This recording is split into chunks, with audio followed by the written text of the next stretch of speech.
record qu'on a eu sur cette maison-là. C'est pourquoi je vous dis que Dieu a commencé, il va achever ce qu'il a commencé. Ça, c'est rien. Et pour cela, il envoie chaque jour ses serviteurs au pluriel, pour que nous soyons avec le Seigneur. Nous sommes en phase avec le Seigneur, que nous soyons en déphasage avec les démons, pour que la bénédiction soit à tous égards grandement établie sur l'Église en Amérique. On peut acclamer encore le Seigneur.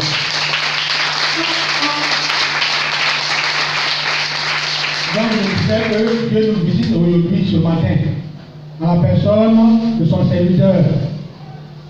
Celui-là que je vais présenter, c'est un homme de Dieu que tout le monde connaît, depuis le début jusqu'à aujourd'hui, depuis la guerre jusqu'à aujourd'hui. Il est l'un des membres du conseil d'administration de l'Église. Et il est enseignant à notre école qui forme les pasteurs. Il est docteur que je nomme docteur Adia Julien, qui va se débrouiller.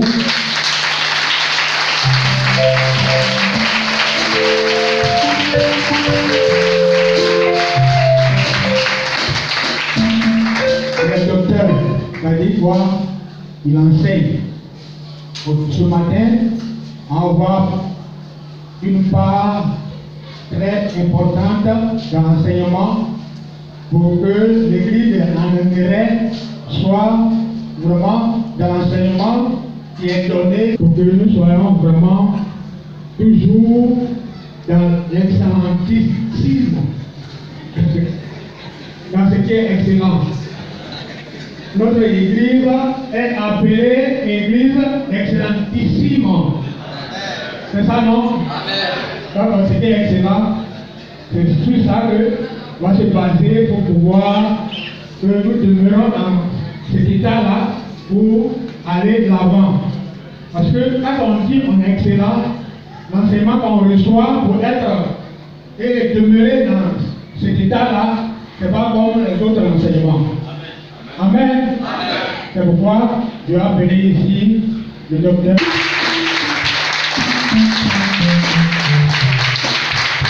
Gloire à Dieu. Le Seigneur nous bénisse. J'espère que tu te portes bien, n'est-ce pas? Demande à ton voisin, est-ce que tu te portes bien?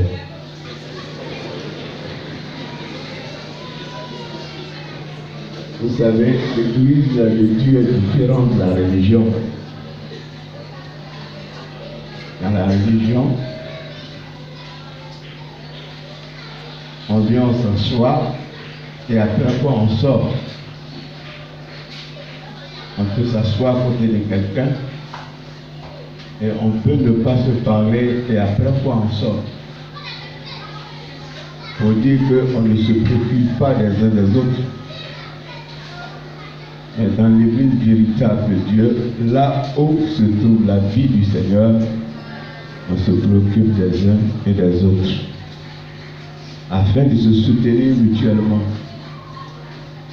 Parce que la Bible dit qu'il est doux et agréable de faire de demeurer ensemble. C'est comme lui qui est descendu sur la terre d'Aaron, il descend sur sa barque, et c'est comme la rosée de l'Hermon, car c'est là que l'Éternel envoie la bénédiction et la vie pour le cœur. Donc, quand nous sommes dans la communion fraternelle, Dieu fait descendre sa présence. Et cette présence nous donne la vie, nous donne la bénédiction. Au travers des actions que chacun pose à l'endroit de son bien-aimé. Alléluia. Donc demande-lui encore, est-ce que tu te portes bien? Sais-tu que je t'aime dans le Seigneur? Il faut lui dire ça. Est-ce que tu sais que je t'aime dans le Seigneur? C'est un mot qui est devenu maintenant très rare. Mais quand c'est le mien, il apporte la guérison, il apporte la restauration. Que le Seigneur soit loué. Non, maman, vous êtes là? Est-ce que vous étiez à Yamoussoukro? Toutes celles qui étaient à Yamoussoukro, vous tenez le mot.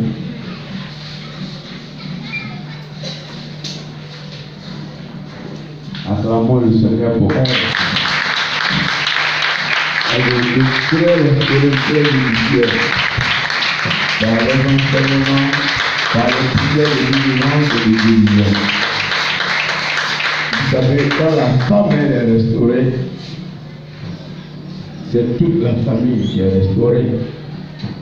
Quand la femme est guérie, c'est toute la famille qui est guérie.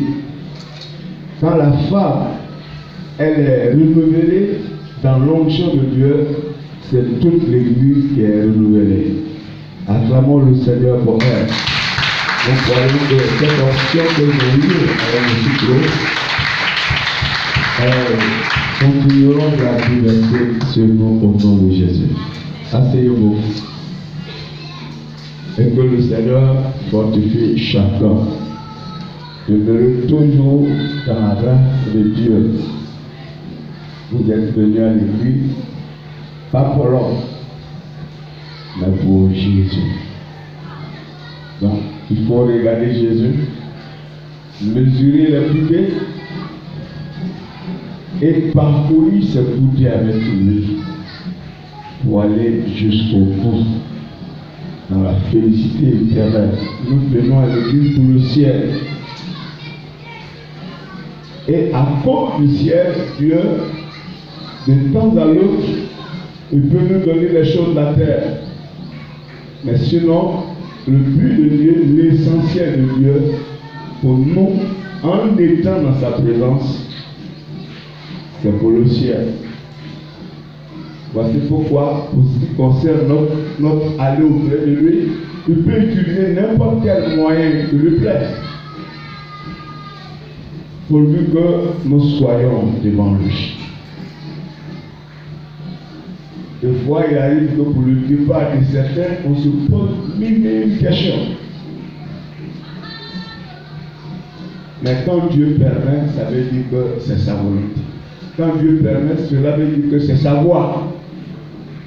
Et en fonction de la voie qu'il utilise, en amenant quelqu'un auprès de lui, il a une mesure de bénédiction pour cette personne là-bas dans le ciel. Gloire à Dieu. Et c'est pour cela, en toute chose, la Bible nous encourage à dire merci Seigneur, que ta volonté soit faite. Gloire à Dieu. Que le Seigneur nous bénisse. Ce matin, j'ai quelques encouragements à partager avec vous. Et le thème du message que Dieu me fait grâce de partager avec vous est intitulé Les secrets de la bénédiction.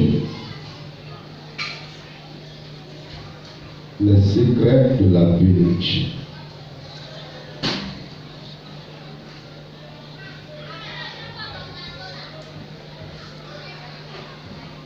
La principale cause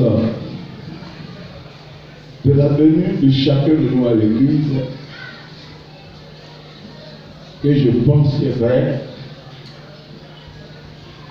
est la bénédiction. Qui est venu à l'église pour être maudit? Il n'a qu'à lever la main. Qui est venu à l'église pour être béni? Qui lève la main? Nous tous, nous venons à l'église pour être bénis. Mais cependant, il est fort constaté que beaucoup cherchent la bénédiction, même dans l'église, mais ils ne l'ont pas. Certaines formes de bénédiction, ils ne l'ont pas. Ils veulent voir Dieu agir selon les attentes de leur cœur, mais ils n'obtiennent pas. Et voyez-vous de telle absence de bénédiction que beaucoup sont découragés. Ils peuvent être dans l'église physiquement, mais spirituellement, ils n'y sont pas. Et tôt ou tard, quand ils vont entendre parler d'un prophète ou d'une prophétesse, ou bien d'un homme au moins, vous allez les voir courir derrière ces personnes,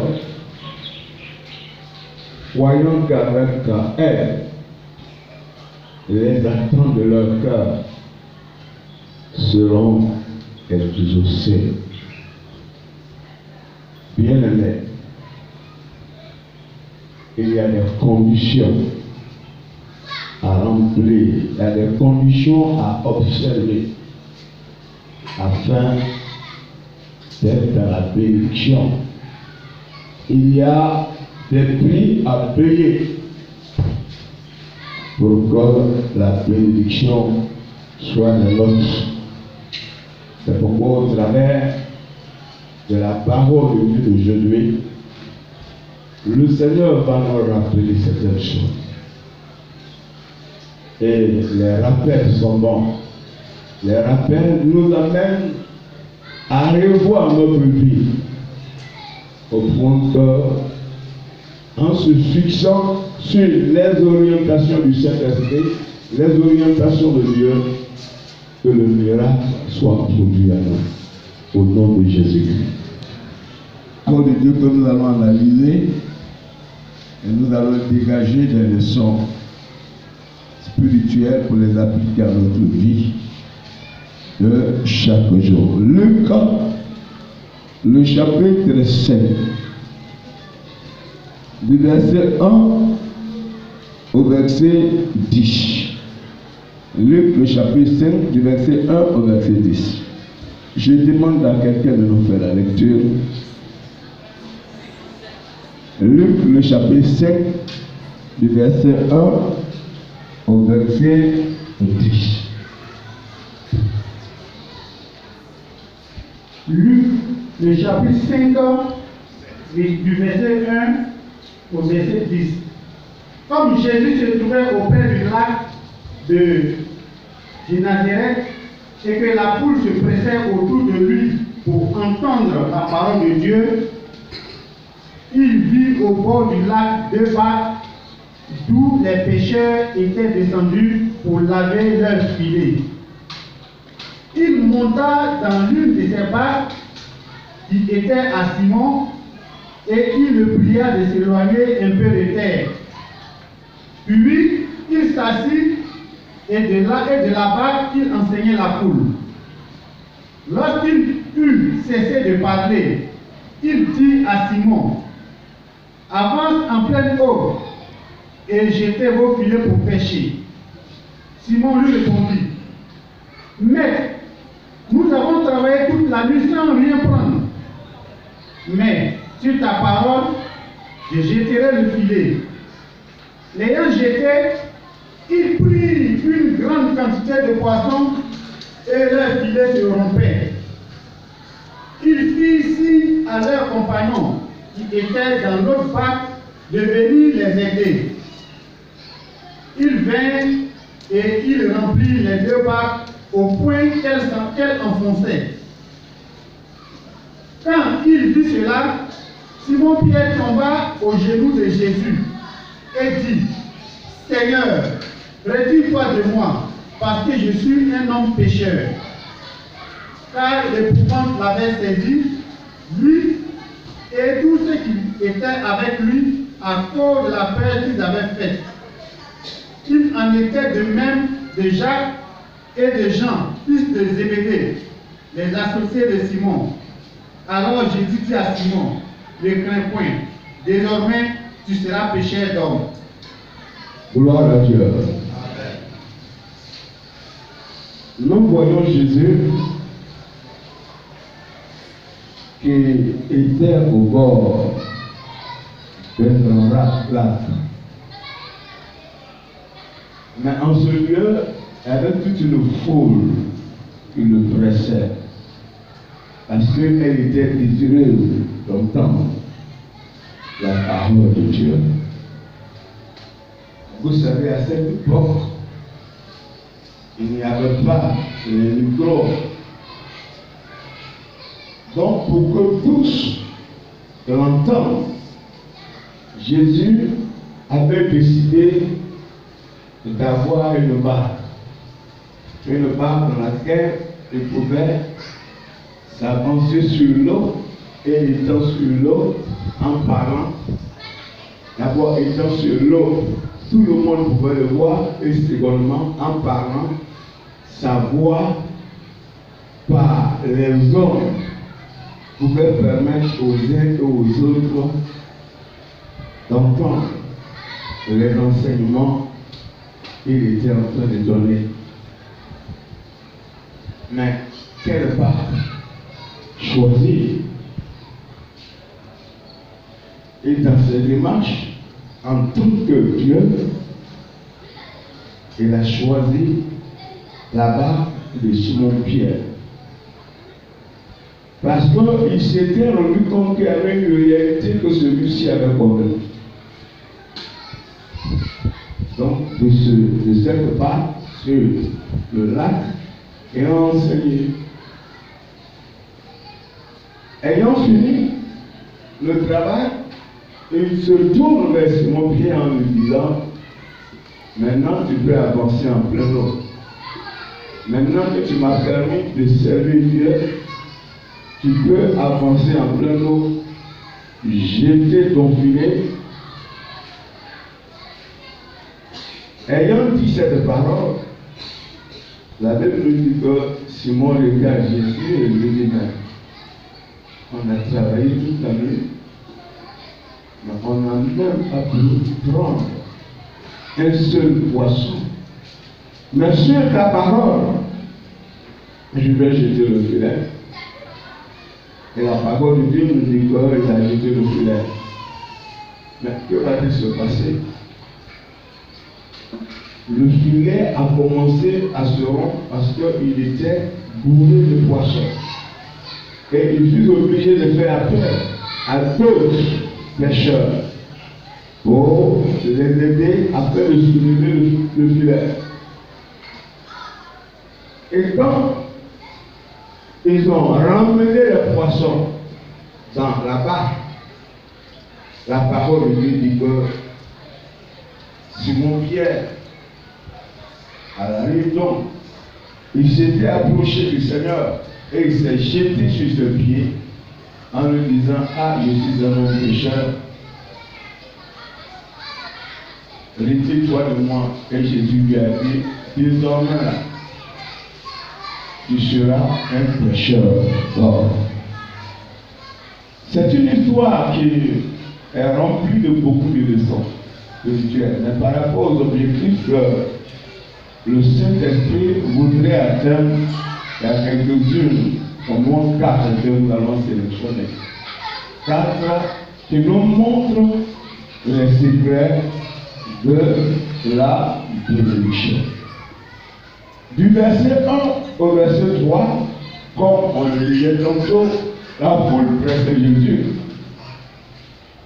Et il fut dans l'obligation d'avoir à sa disposition une barque, de solliciter une barque.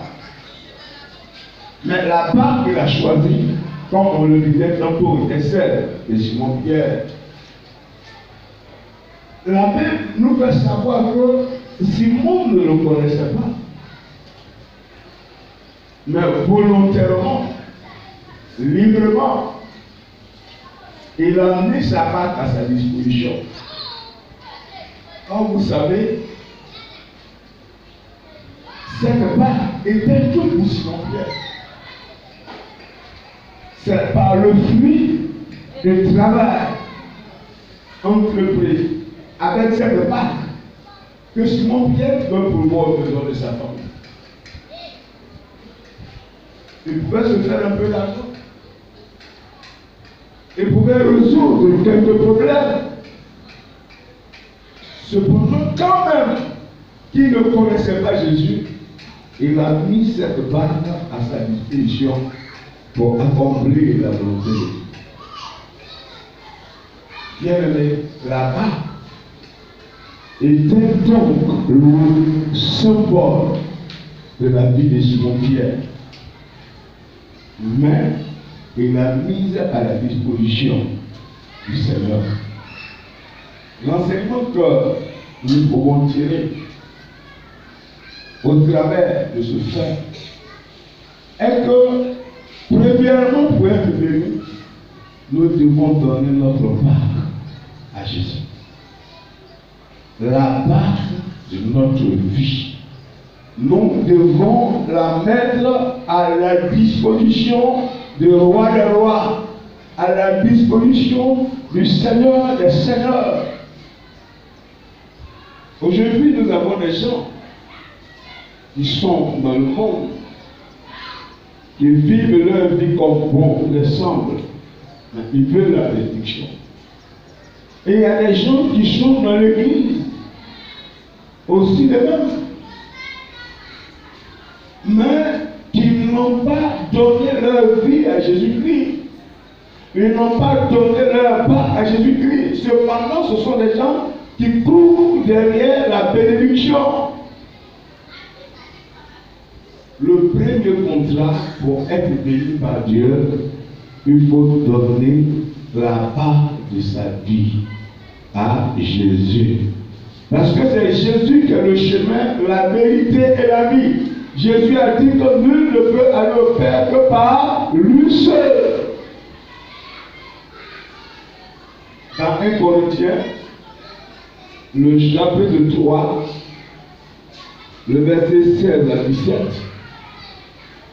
1 Corinthiens, le chapitre 3, le verset 16 à 17. La parole de Dieu nous dit ceci. Ne savez-vous pas que vous êtes le temple de Dieu, et que l'Esprit de Dieu habite à vous? Si quelqu'un détruit le temple de Dieu, Dieu le détruira, car le temple de Dieu est saint. C'est ce que vous êtes. Paul s'adressait à l'église de Corinthe. Il s'adressait, cette lettre était adressée à des croyants qui étaient à Corinthe. Corinthe, aujourd'hui, c'est l'actuelle Turquie. Et il dit, ne savez-vous pas que votre corps est le temple de Dieu? Et que l'Esprit de Dieu habite en vous? Si quelqu'un détruit le temple de Dieu, Dieu le détruira. Bien-aimé, c'est toi qui es le temple de Dieu.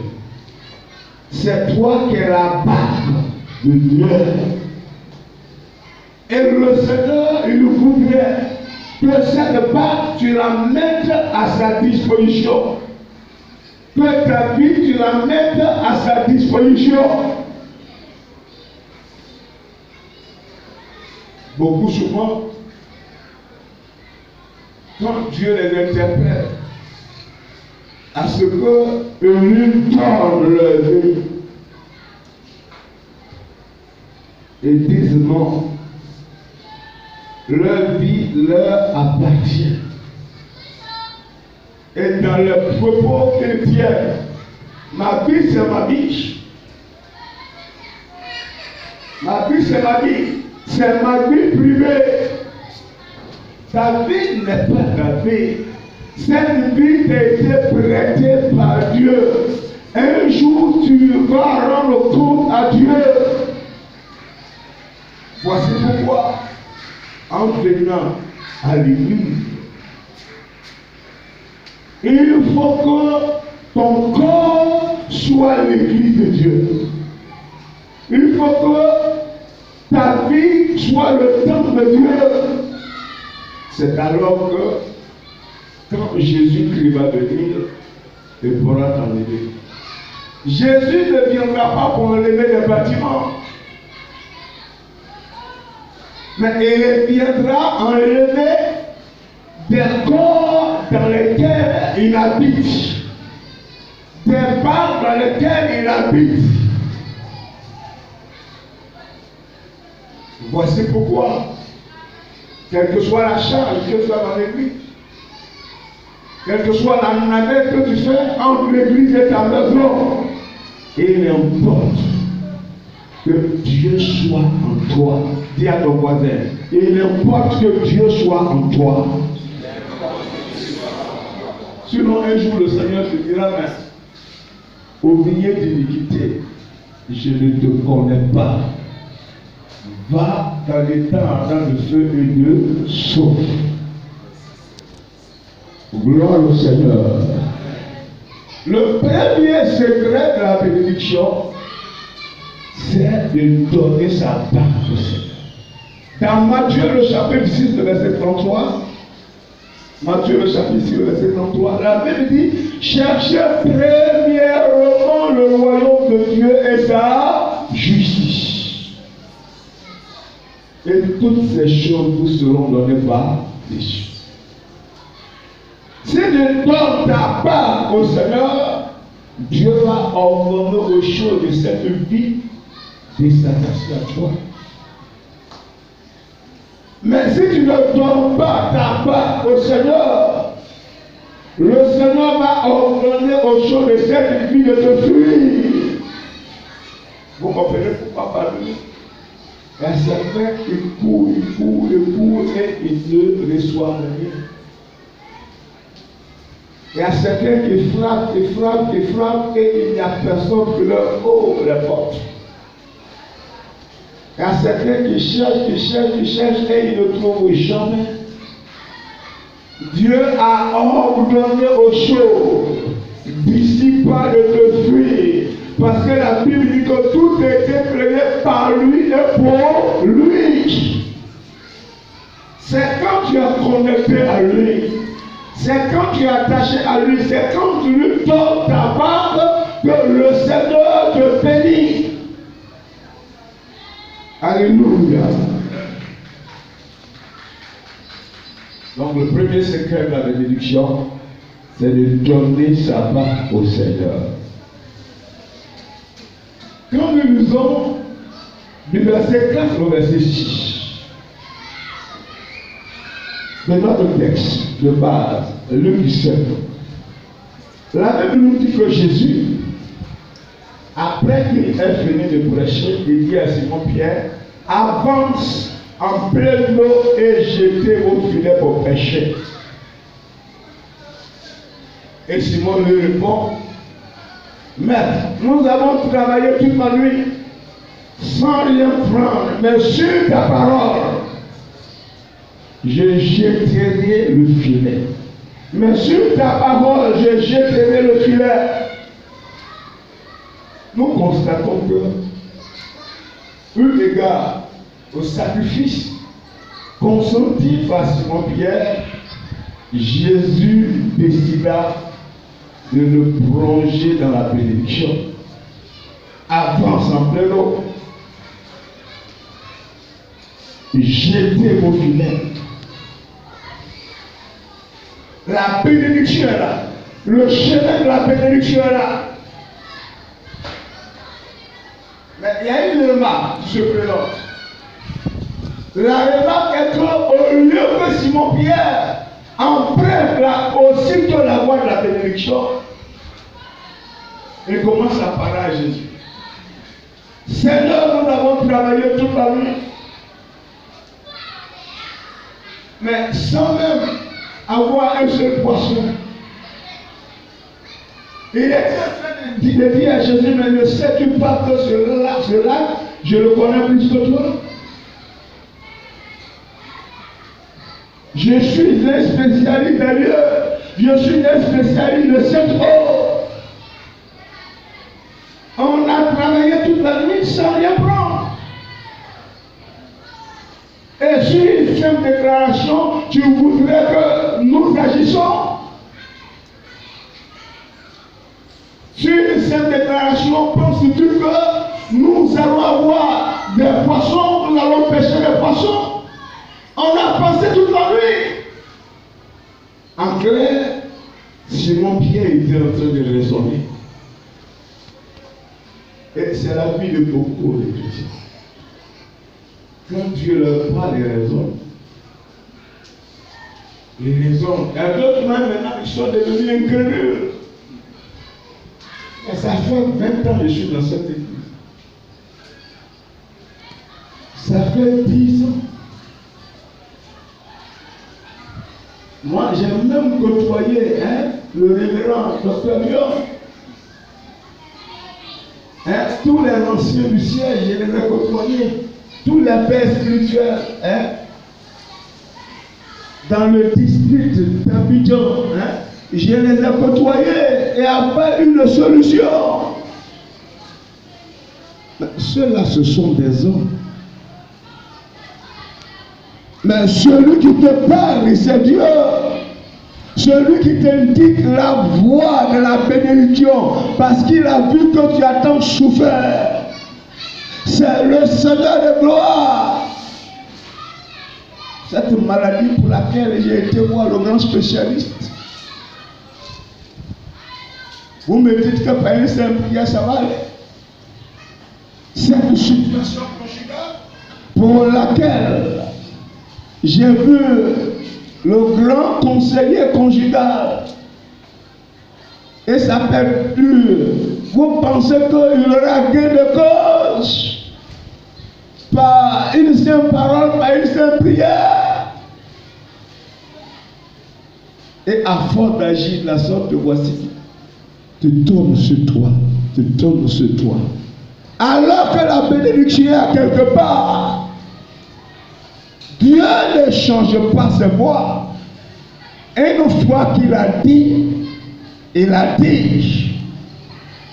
Si tu empruntes sa voix qu'il t'a indiqué, il va t'ouvrir la porte à la bénédiction.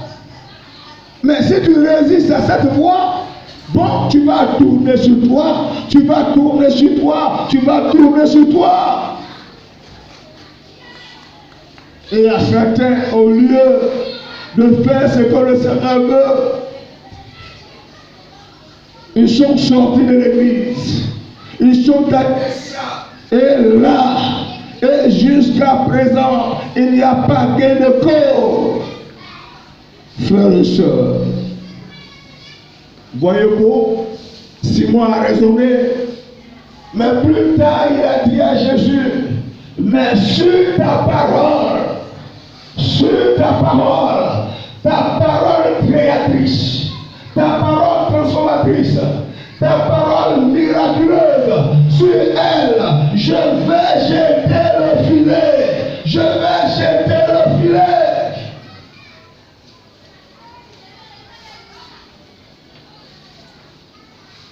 Et Simon Pierre s'est laissé aller. Résultat, il a connu la pêche miraculeuse. Le deuxième secret de la bénédiction, c'est l'obéissance. C'est l'obéissance à la parole de Dieu. Voyez-vous, l'obéissance nous communique la foi. Et la foi déclenche le miracle. La foi permet au surnaturel de se manifester envers nous à de telles enseignes que les besoins de nos cœurs sont pourvus. Gloire à Dieu. Dans Romains le chapitre 10, le verset 17, Romains le chapitre 10, le verset 17, la Bible dit que la foi vient de ce qu'on entend. La foi vient de ce qu'on entend. Et ce qu'on entend vient de la parole de Christ.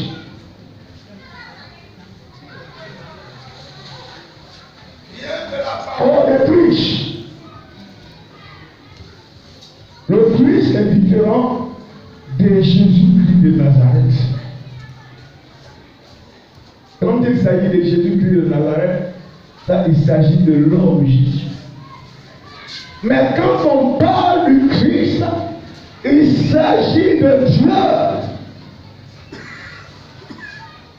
Jésus est pleinement homme, mais il est aussi pleinement Dieu. Pendant que je suis en train de vous parler, la part du Seigneur, vous ne recevez pas tous la parole de la même façon. Parce que vos besoins sont différents les uns et les autres. Et Dieu qui connaît le cœur, il peut détacher une portion de la parole de Dieu pour l'appliquer à ton cœur. C'est la parole de Dieu pour toi. Quand tu vas obéir à cette parole donnée par l'Esprit, le miracle va se produire. Et le frère certains qui disent, mais il y a quelque chose qui m'a dit que. Il y a quelque chose qui m'a dit que. Dieu lui parle et puis il y a quelque chose qui lui a dit que. Et comme c'est quelque chose, il ne prend pas cette parole au sérieux. Est-ce que est la parole en grec, le logos? Ça c'est la parole écrite. Mais nous avons le réma, qui est la parole révélée. Le Saint-Esprit et prend certaines promesses et il applique à notre cœur. Et il nous ordonne de les réaliser. C'est la parole de l'Éternel pour toi. Quand tu vas exécuter cette parole, Dieu va le nourrir et tu seras dans le miracle. Alléluia. Bien-aimé, Dieu nous aime. Et Dieu veut nous bénir. Voici pourquoi tout ce qu'il a promis comme bénédiction à Abraham, il a promis comme bénédiction aux enfants d'Israël. Si nous obéissons comme Abraham a obéi, Dieu va nous apporter la bénédiction. Dans Deutéronome, chapitre 28, le verset 1. Ne fermez pas le texte de base. Deutéronome, le chapitre 28, le verset 1. Il y a beaucoup de bénédictions que le Seigneur a énumérées. Pour les avoir, le Seigneur parle de choses. Voici ce qu'il écrit. Il dit, si tu obéis à la voix de l'Éternel ton Dieu en observant et en pratiquant et en mettant en pratique tous ces commandements que je te prescris aujourd'hui, l'Éternel ton Dieu te donnera la supériorité sur toutes les nations de la terre. Voici les bénédictions qui seront sur toi et qui seront ton partage. Lorsque tu obéiras à la voix de l'Éternel ton Dieu, donc à tout moment c'est le paysage. Tu seras béni dans la ville et tu seras béni dans les champs. Si tu obéis, Dieu dit que tu seras béni chez Abidjan. Tu seras béni.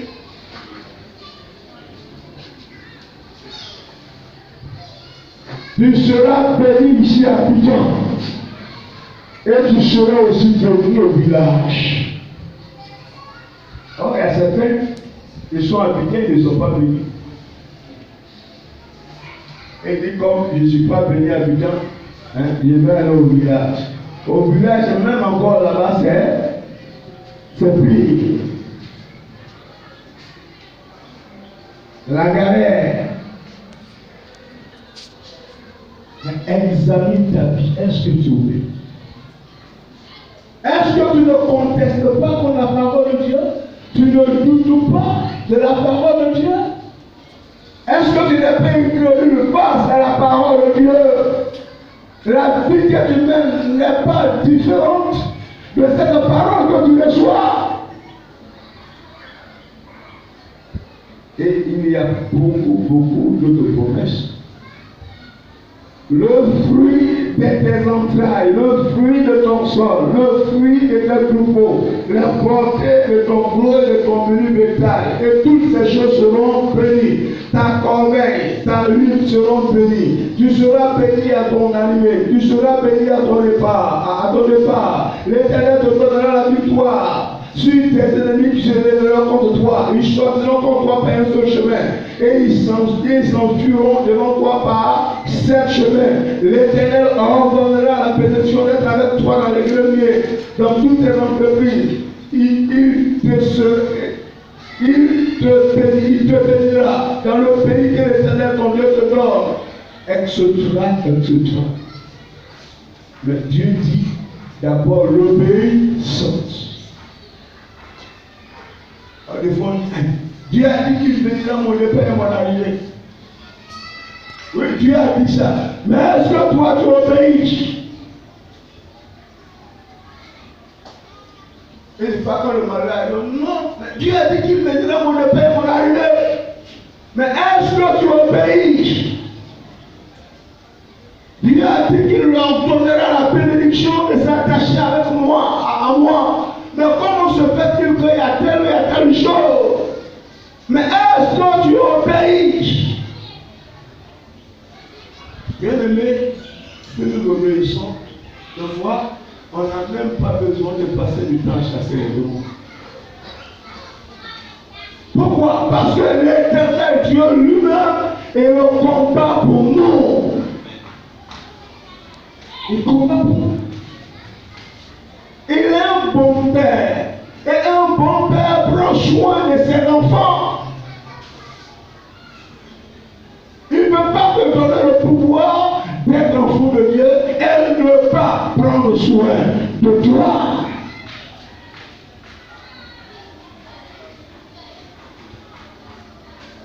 La clause de l'alliance entre toi et lui, tu dois obéir et lui il va te bénir. Voici pourquoi, si tu as des chaînes dans l'église, exerce-les. Dieu te dit d'aller visiter. Va visiter. Il te dit d'aller évangéliser. Va évangéliser. Il te dit de payer ta dîme. Il faut payer ta dîme.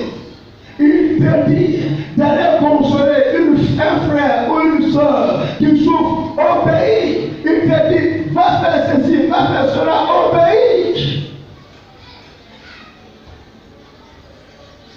Et la suite, il t'apportera assistance.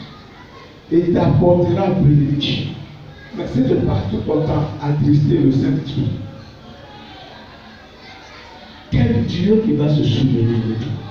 Quel Dieu qui va intervenir? Gloire au Seigneur. Dis à ton voisin, obéis. Et le Seigneur manifestera sa fidélité. Alléluia. Dans le verset 7, la Bible dit qu'il fut ici à leurs compagnons qui étaient dans l'autre part de venir les aider. Il vint et il remplit les deux barques au point qu'elles enfonçaient. Ils ont conduit le miracle, la pêche miraculeuse. Tellement qu'ils sont bénis qu'ils n'arrivaient pas à soulever le filet. Mon frère, ma soeur, c'est comme cela sera ta bénédiction. Mais Dieu dit, oh, pêche. Il ne pouvait pas soulever le filet. Il fut obligé de faire appel à d'autres pour venir les aider. Et la Bible dit que la barque était remplie de poissons et elle s'est mise à s'enfoncer. Bien aimé, nous voyons que pour pouvoir profiter de cette pêche, Pierre et les membres de son équipe ont trouvé mieux de faire appel à d'autres afin de les aider. La conséquence heureuse de cela, c'est qu'ils pourront profiter du fruit de leur pêche. Ils ont désiré avoir de l'aide. Et dans la marche chrétienne, on doit toujours désirer aussi avoir de l'aide. Dans l'exercice de l'œuvre du ministère, on doit toujours désirer avoir de l'aide. Dans la société, que ce soit dans le cadre professionnel ou familial, quand certaines situations se présentent à nous, on essaie seul et ça ne marche pas. On doit toujours solliciter de l'aide. C'est ce qu'on appelle la collaboration. La collaboration. Et le mot collaboration est composé de deux mots latins. On a premièrement le mot cum, qui veut dire avec, et le mot laborare, qui veut dire travail. Donc la collaboration veut dire travailler avec d'autres à une œuvre commune. À une œuvre commune. Travailler avec d'autres à une œuvre commune. On entend marche chrétienne. Dans l'exercice de l'œuvre de Dieu, au niveau de ta profession, au niveau de la gestion de ta famille, au niveau de la gestion de tes relations avec les autres, il faut toujours désirer travailler avec tous. Et cela te sera salutaire. En fait, si aujourd'hui tu es dans le monde, c'est parce que ton père a travaillé avec ta mère. C'est ça ou c'est pas ça?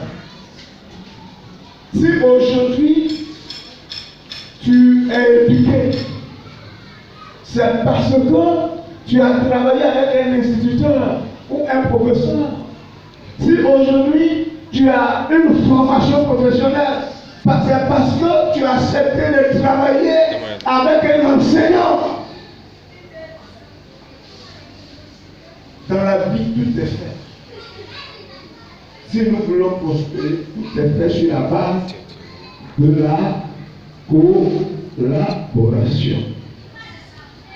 Au regard donc de ce qui précède, le troisième secret de notre bénédiction, c'est d'accepter de collaborer avec les autres. C'est d'accepter de collaborer avec les autres. Dans Ecclésiaste, le chapitre 4, Ecclésiaste, le chapitre 4, Ecclésiaste, le chapitre 4, le verset 9, Ecclésiaste, le chapitre 4, le verset 9, la Bible dit 2 valent mieux que 1, parce qu'ils retirent un bon salaire de leur travail. Car s'ils tombent, l'un relève son compagnon, le malheur à celui qui est seul et tombe, sans avoir un second pour le relever. Ce texte, pour mieux le comprendre, nous envoie, comment dirais-je, au village. Voyez-vous, ceux qui travaillent seuls,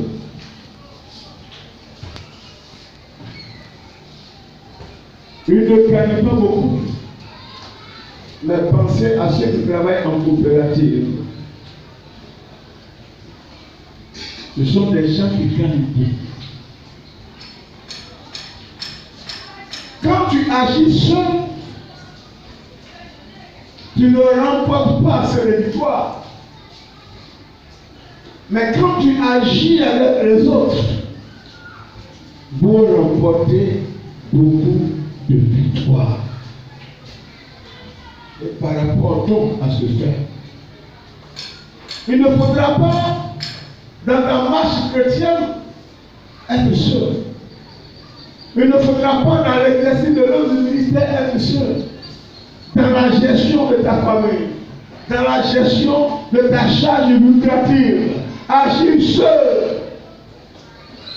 Il faut toujours être en collaboration avec d'autres.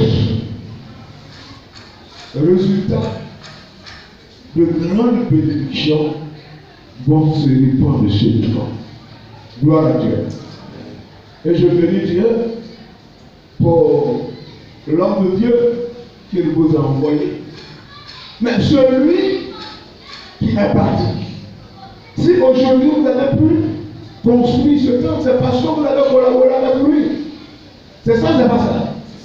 Est-ce que lui seul, il pouvait faire ça? Non. C'est parce que vous avez accepté de collaborer avec lui. Vous devez demain le faire pour celui qui est venu. Vous devez travailler main dans la main. Dans Proverbe, le chapitre 15, le verset 22, Proverbe, le chapitre 15, le verset 22, la Bible nous dit que leur projet échoue, trouve une assemblée qui délibère, mais il réussit dans le plus grand nombre de conseillers. Il réussit dans le plus grand nombre de conseillers. Il réussit dans le partage des expériences. Les projets réussissent dans le partage des expériences. Les projets réussissent dans l'esprit de la collaboration. Vous devez prendre votre main d'association à votre nouveau pasteur. Bon, lui-même, quand je regarde sa tête là-même là, quand son visage là-même, il n'est pas comme le, il n'est pas chaud. Est-ce que lui là-même là, moi je préfère être en arrière. Tu seras toujours en arrière. Dieu va te richer.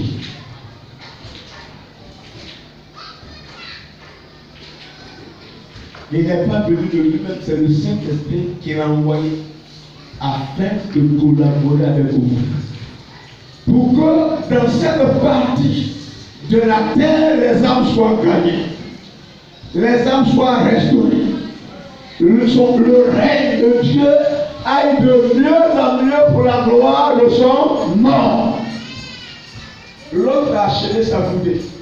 Il y a une autre mesure de coudée dont le Seigneur vient de faire. C'est pourquoi il vous a envoyé ce serviteur. Vous devez tout mettre en œuvre pour que les mesures de cette coudée puissent être exercées pour la gloire du Seigneur. Amen. La collaboration. Si tu veux réussir, il faut agir dans cette veine. Dans mon église, dernièrement fois,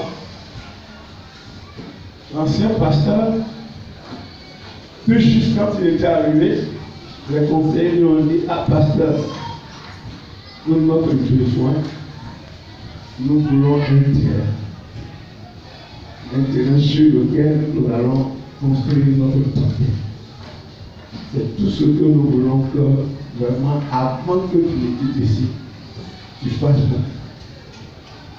Voyez-vous que les conseillers de l'église a tendu sa main d'association. L'église a accepté de collaborer avec l'homme de Dieu.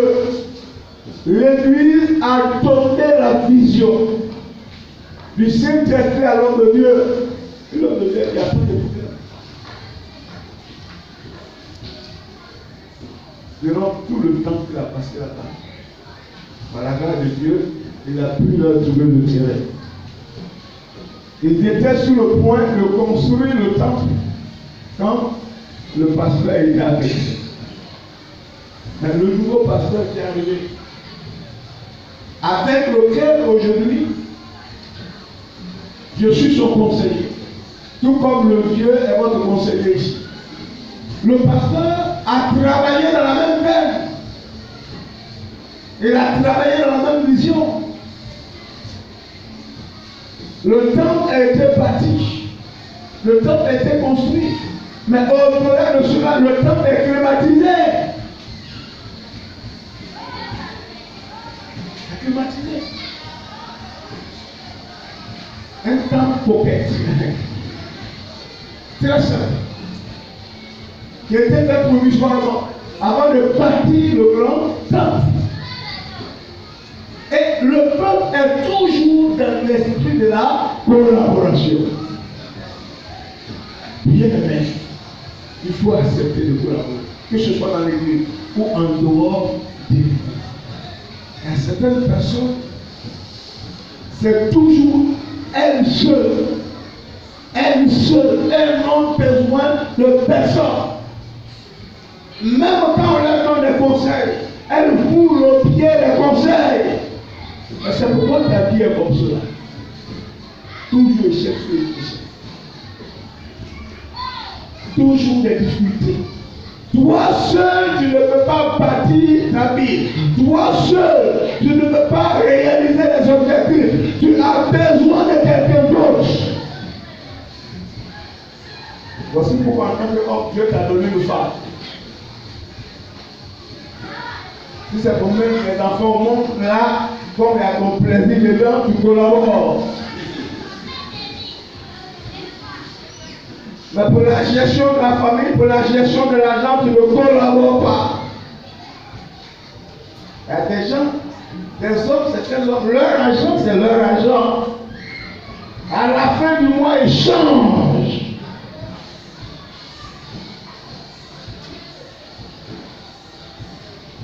Quand il fait le comptage, il donne toi à madame. Tu n'as pas honte. Il faut associer ton époux, tu verras que les choses vont marcher. Mais il y a des femmes aussi qui font ça. Une fois que ça marche, elles s'en foutent de son mari. Ce sont ses parents. Mais demain, quand il va avoir un problème, qui serait interpellé? C'est ton mari, c'est ton oncle, c'est son nom que tu portes. Tu es venu.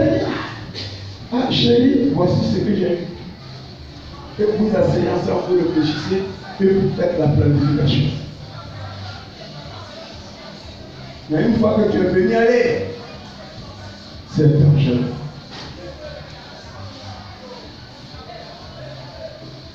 Et tu ne dis rien. Toi que monsieur, tu ne dis rien à ta femme, tu lui caches tout. Même quand tu as un projet de payer un terrain. Tu as un projet de construire. Elle n'est pas ta sorcière. Et c'est là quand je lui dis les choses, ça ne marche pas. Ah, le prophète m'a dit de ne pas lui dire des choses. Ce prophète qui t'a dit ça, c'est un faux prophète. Il y a un esprit de division. Dieu ne va pas vous unir et vous diviser en même temps. C'est le diable qui divise. Voici pourquoi il faut te méfier de ce temps. Il faut te méfier de ce prophète. Récemment, quand nous étions au séminaire à la conférence des femmes, notre papa, il a dit une grande révélation. Donc il commentait sur l'histoire d'Adam et Ève par rapport surtout à Ève. L'entretien que Ève a eu avec, quel est son nom, avec le diable, symbolisé par le serpent. Et il a conclu ceci. Si tu ne dis pas tout à ta femme, quelqu'un va lui dire tout. Quelqu'un va lui dire tout. Mais si quelqu'un lui dit tout, est-ce qu'elle va continuer d'avoir confiance en toi? Et c'est partant de là que souvent les problèmes viennent dans les foyers. Il faut être ouvert à toi. Il faut être ouvert à ton mari. Collaborer dans la gestion financière. Collaborer par rapport au projet. Collaborer par rapport à la gestion des enfants. Collaborer même par rapport à ton travail. Et les hommes, quand ils rentrent à la maison, sont désespérés, ils sont fâchés. Madame, chérie, qu'est-ce qu'il y a? faut me laisser. Ça, c'est une affaire qui nous concerne dans le travail là-bas. J'ai dit, il faut me laisser. Ça ne te concerne pas, toi, tu es là pour préparer. Hein? C'est tout. Dès quand on va te foutre dehors, est-ce qu'elle pourra encore préparer? Donc, il faut collaborer avec elle. Le Saint-Esprit peut l'inspirer. Le Saint-Esprit peut lui donner des orientations. Et quand tu vas les appliquer dans ton service, la victoire sera de ton côté. Voyez-vous l'histoire de qui? L'histoire de Ponce Pilate. Il était confronté par rapport au jugement de Jésus. Les Juifs ont dit que Jésus mérite à être tué. Lui-même, au-dedans de lui, il voit en Jésus quelqu'un qui n'a pas fait de mal. On le presse pour qu'il agisse. Il était très embarrassé. Et sa femme le voyait dans tous ses faits et gestes, dans ce état d'âme dont il était. Mais comme sa femme, elle était au courant de tout. Comment va-t-il se passer? Au moment où elle dormait, Dieu lui a parlé en songe. Et elle a dit à son mari, j'ai eu un songe. Ce monsieur-là, il est innocent. Il est innocent. Ce que les Juifs veulent t'amener à faire là, ne le fais pas. Sinon, tu risques d'être maudit.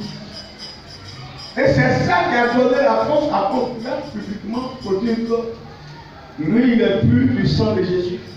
Et il a lavé sa main. Et eux-mêmes, ils ont pris Jésus pour faire de lui ce qu'ils veulent. Bien aimé, il faut collaborer avec ton épouse et tu verras que les choses vont aller de mieux pour la gloire du Seigneur. Donc le troisième secret de la bénédiction, c'est d'accepter le collaborer.